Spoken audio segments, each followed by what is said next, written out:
नाम है आपका? राम पुकार राज। कहाँ घर है? गौरियाही टोला छिटकी।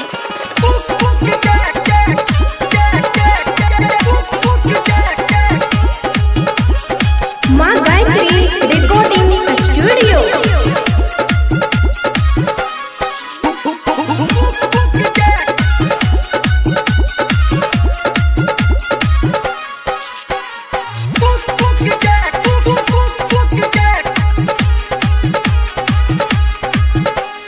चढ़ल जवानी तोहर गजब छोलाइट, जवानी तोहर गजब छोलाइट, चढ़ल जवानी तोहर गजब छोलाइट, चढ़ल जवानी तोहर गजब छोलाइट, दुनू बोल कर भुक भुक गे हे तोरा देख के हमर इंजन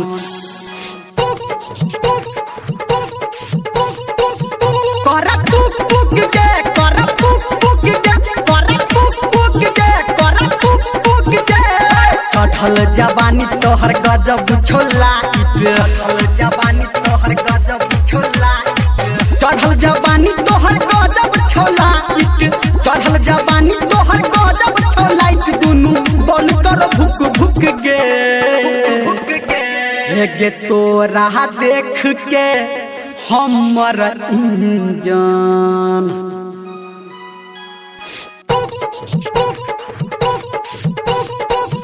कर पुक पुक गे, कर पुक पुक गे, कर पुक पुक गे, कर पुक पुक गे, कर पुक पुक गे। क्या नाम है आपका? राम पुकार राज। कहाँ घर है? गौरियाही टोला छिटकी। Mobile number 63808094।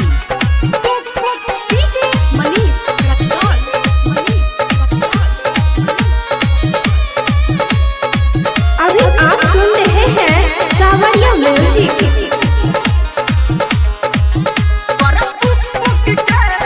म्यूजिक हेगे बन ठन के घर से जब निकलै छ भोरे, निकलै छ भोरे, निकलै छ भोरे, कछ माछ मन हमर करे, कछ माछ मन हमर करे। हेगे बन ठन के घर से जब निकलै छ भोरे, कछ माछ मन हमर करे। टोला मोहल्ला के सबटा छौरा, टोला मोहल्ला के सबटा छौरा तोरा ताके छ टुक टुक गे हे तोरा देख के हमर इंजन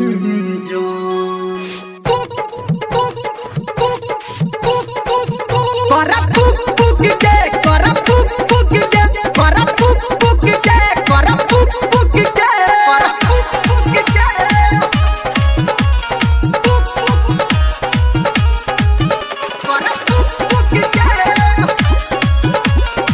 क्या नाम है आपका? राम पुकार राज। कहाँ घर है? गौरियाही टोला छिटकी।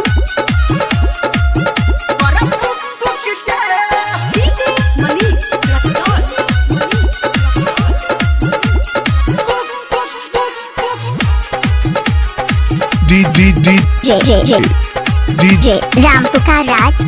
हे गेला तू शर्म के तू पर्दा हटा ले, पर्दा हटा ले, पर्दा हटा ले, आनो अनहरिया में मौका उठा ले, आनो अनहरिया में मौका उठा ले। लाजू शर्म के तू पर्दा हटा ले, आनो अनहरिया में मौका उठा ले। धर्मेंद्र निर्मलिया को है छो तोरा, डीजे संजय गौतम को है छो तोरा, एना कर न तू छुक छुक गे हे तोरा देख के हमर इंजन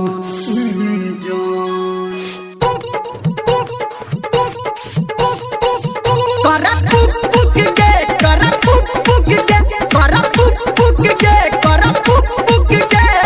चढ़ल जवानी तोहर गजब छोलाइट, चढ़ल जवानी तोहर गजब छोलाइट, चढ़ल जवानी तोहर गजब छोलाइट, चढ़ल जवानी तोहर गजब छोलाइट, दुनू बोल कर भुक भुक गे हे तोरा देख के हमर इंजन